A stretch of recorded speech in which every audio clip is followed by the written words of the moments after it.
$1,000 earners are statistically more likely to stay broke than minimum wage entrepreneurs. I know that sounds impossible, but stick with me because what I'm about to show you will completely change how you think about income versus wealth.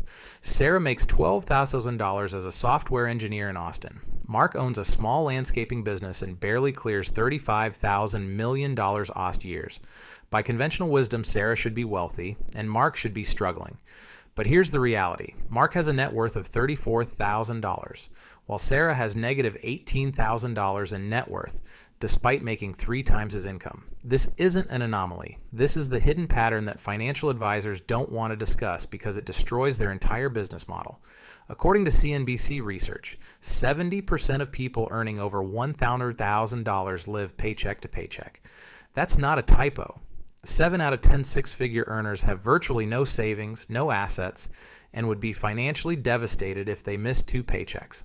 Meanwhile, 43% of millionaires in America built their wealth through entrepreneurship, often starting with incomes well below $100,000. The uncomfortable truth is that high earners confuse cash flow with wealth building. They see money coming in and assume they're winning, but they're actually trapped in the most sophisticated poverty cycle ever created.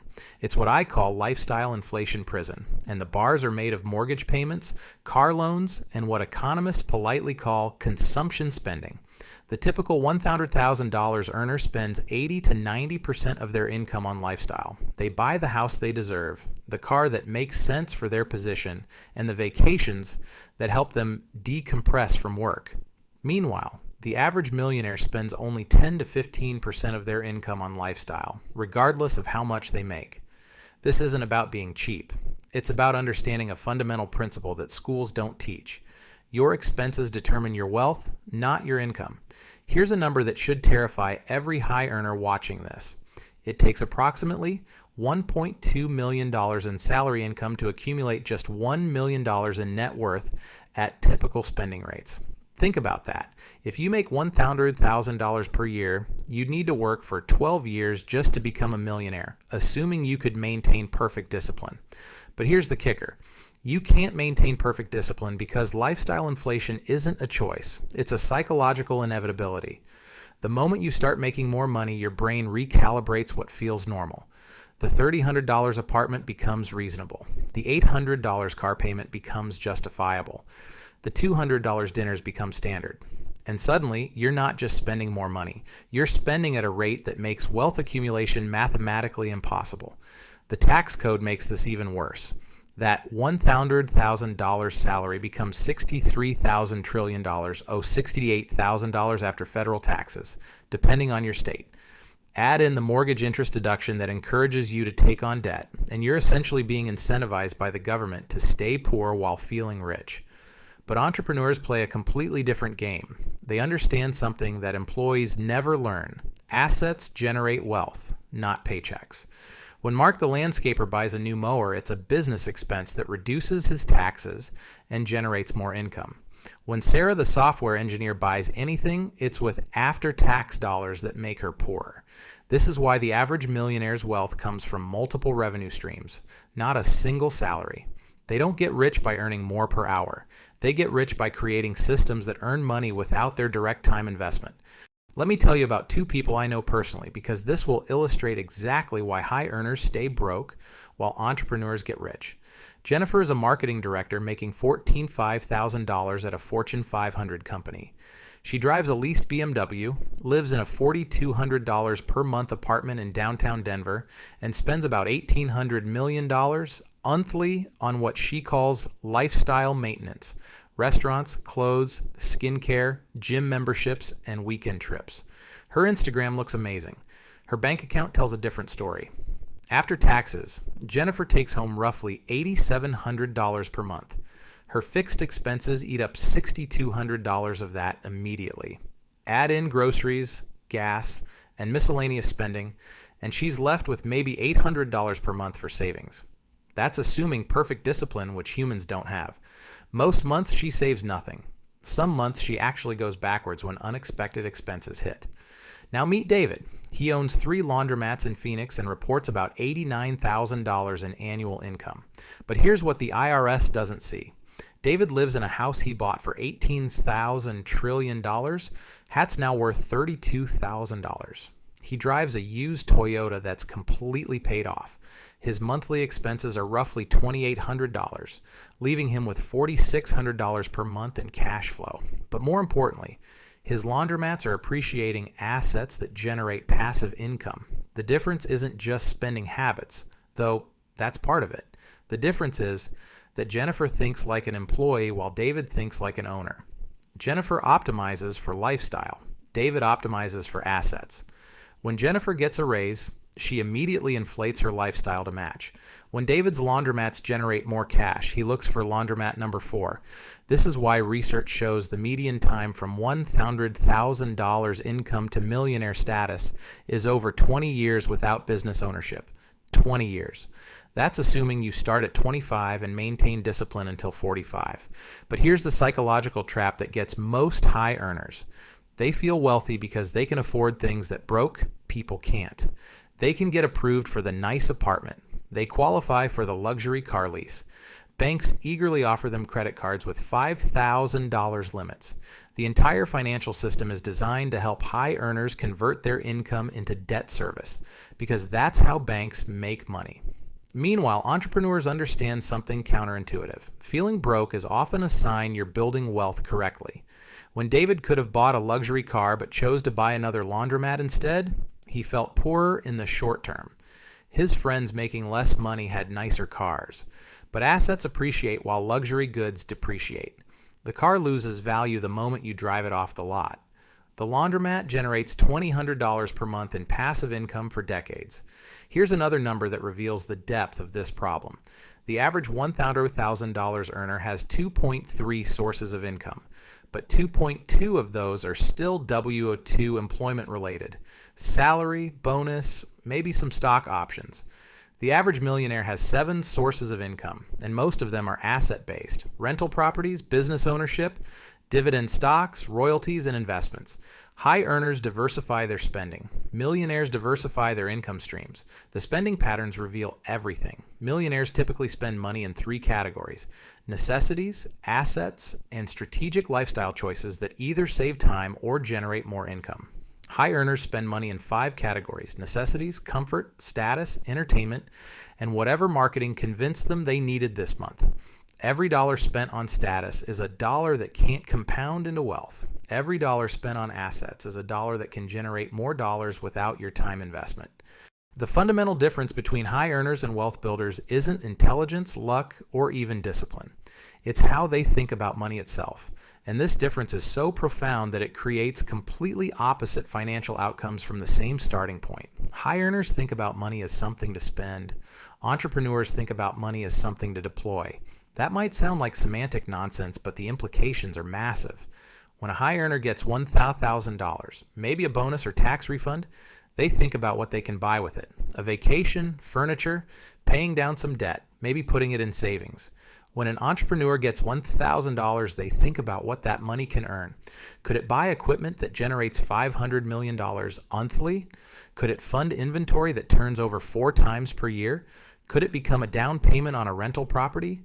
The high earner sees $1,000. The entrepreneur sees a potential income stream. This different thinking creates what economists call velocity of money. The entrepreneur's $1,000 gets put to work immediately, generating more money, which gets reinvested to generate even more money. The high earner's $1,000 gets consumed, creating zero future value. But here's where it gets really interesting. Entrepreneurs actually have an advantage when they start with less money, because scarcity forces creativity. When you only have $5,000 trillion, start a business, you become obsessed with making every dollar count. You learn to generate revenue quickly. You avoid unnecessary expenses. You focus on cash flow over comfort. High earners start with the opposite problem. They have enough money to make expensive mistakes.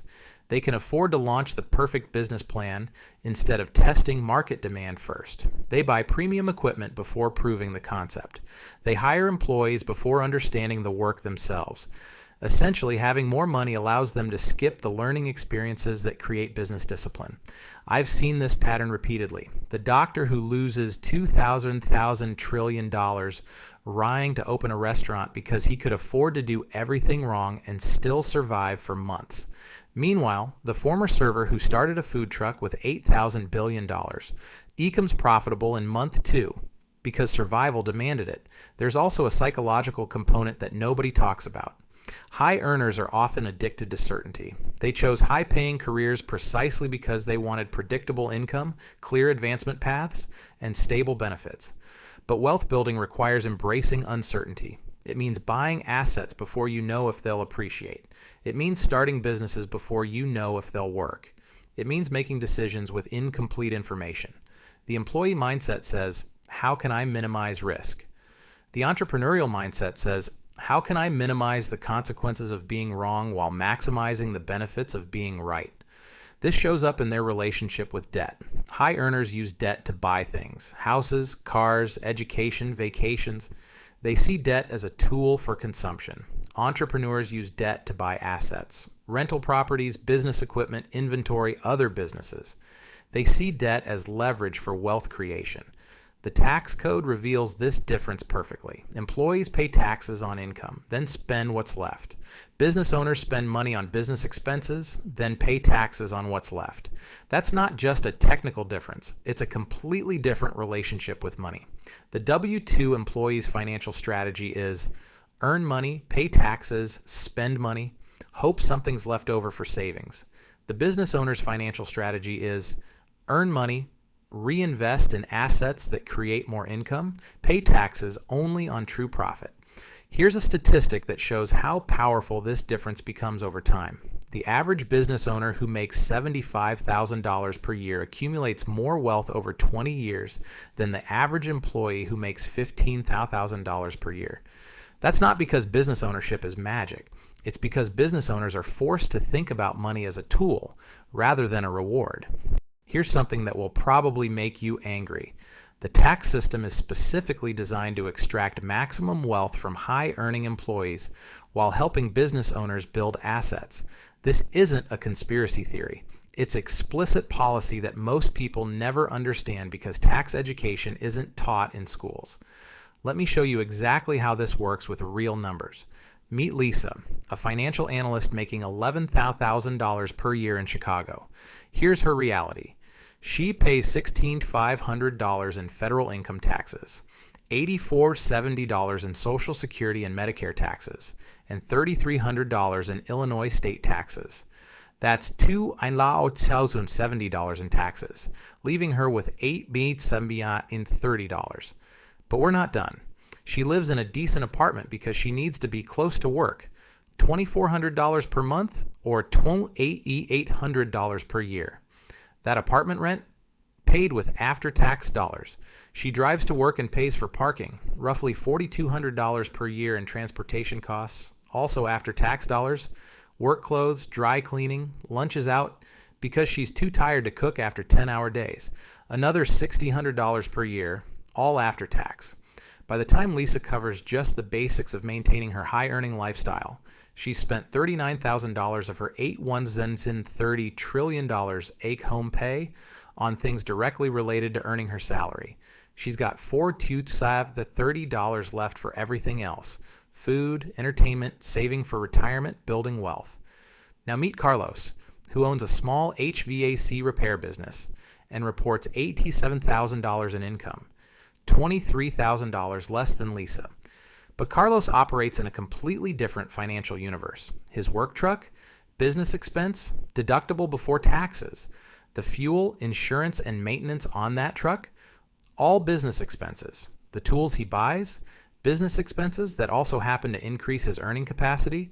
The phone he uses for work calls, business expense. The home office where he does paperwork, partial home office deduction. When Carlos takes a potential supplier out to lunch to discuss a partnership, business meal, partially deductible. When Lisa goes to lunch, entertainment expense paid with after-tax dollars. But here's where it gets really unfair. Carlos can depreciate business assets over time, reducing his taxable income for years while building actual wealth. When he buys a $15,000 van for the business, he doesn't just deduct it once. He depreciates it over several years, reducing his taxes annually while the van generates income daily. Lisa buys a $15,000 car with after-tax money, and it depreciates without any tax benefit while costing her money daily. The government actively encourages Carlos to buy more business assets through tax incentives. The government actively discourages Lisa from building wealth by taxing her income first, then making her pay all life expenses with what's left. This creates what I call the W-2 wealth extraction system. The higher your salary climbs, the more the government takes, and the less flexibility you have to build assets. A $2,000 salary sounds impressive until you realize it's $13,000 after taxes in most states, and high earners typically have proportionally higher fixed expenses. Meanwhile, business owners can often manipulate their reported income to stay in lower tax brackets while building asset value that doesn't show up as taxable income until they choose to sell. Here's the number that shows how significant this advantage becomes. A business owner reporting $6,000 in income might have $8,000 in actual economic benefit when you include business expense deductions, asset depreciation, and tax advantages. An employee making $8,000 has maybe $55,000 in actual spending power after taxes and work-related expenses. The business owner is economically better off while reporting lower income. But the most insidious part is how this system makes high earners feel successful while keeping them poor. Lisa looks at her $11,000 salary and feels like she's winning. She can qualify for apartments that people making $5,000 can't afford. She can get approved for car loans with better rates. Credit card companies send her pre-approved offers for premium cards. The entire consumer economy tells her she's successful, while the tax system systematically prevents her from building wealth. This is why 70% of six-figure earners live paycheck to paycheck. It's not just lifestyle inflation. It's a tax structure that makes wealth accumulation mathematically difficult for employees and mathematically advantageous for business owners. If you're a high earner watching this and feeling trapped, here's the uncomfortable truth. You can't solve this problem with the same thinking that created it. You cannot budget your way to wealth when the entire system is designed to extract money from W-2 earners. But you can change the game you're playing. The solution isn't to make more salary. It's to create assets that generate income independently of your time. And yes, you can do this while keeping your day job, but only if you completely change how you think about money and time. First, you need to understand that your high income is actually a tool for buying assets, not a lifestyle. Every dollar you spend on status or comfort is a dollar that can't compound into wealth. This means living below your means isn't just good advice. It's the only way to accumulate the capital needed to start building real wealth. But here's what most financial advisors won't tell you. The standard advice about maxing out your 401k and investing in index funds will not make you wealthy fast enough to matter. At typical market returns, it takes 25-30 years to build meaningful wealth through traditional investing. You don't have 25 years to waste, especially if you're already trapped in lifestyle inflation. Instead, you need to think like an entrepreneur while maintaining your employee income. This means taking a portion of your salary, ideally 20-30%, and deploying it into cash-flowing assets, real estate, businesses, anything that generates monthly income while appreciating in value. The key is starting small and learning the skills while you still have the safety net of your salary. Buy a duplex and live in half while renting out the other half. Start a side business that can operate without interfering with your day job. Invest in existing businesses that need capital but not your time. The goal isn't to replace your salary immediately. It's to create multiple income streams that reduce your dependence on any single source. Here's the timeline that actually works. Years 1 to 3. Use your salary to buy your first few assets while learning business and investment skills. Years 4 to 7. Reinvest all profits from those assets to buy more assets, creating a snowball effect. Years 8 to 12, you should have enough asset-based income to make your salary optional, not necessary. This path requires sacrifice that most high earners aren't willing to make. You might need to live in a smaller place, drive an older car, and skip the vacations your peers are taking. But here's what they don't tell you. Your peers are building someone else's wealth, not their own. Every rent payment builds your landlord's wealth. Every car payment builds the bank's wealth. Every purchase of consumer goods builds the manufacturer's wealth. You're choosing between temporary comfort and permanent wealth.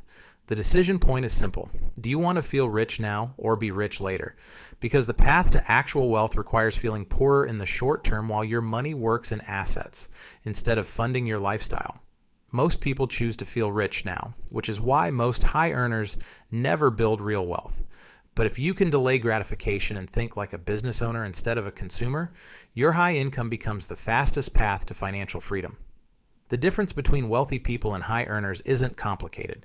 Wealthy people buy assets first, then fund their lifestyle with the income those assets generate. High earners fund their lifestyle first, then hope there's something left over for wealth building. Start treating your salary like a business loan that you need to pay back with interest. Every month you spend your entire paycheck on lifestyle is another month you stay trapped in the high-income poverty cycle. Subscribe if this changed how you think about income versus wealth.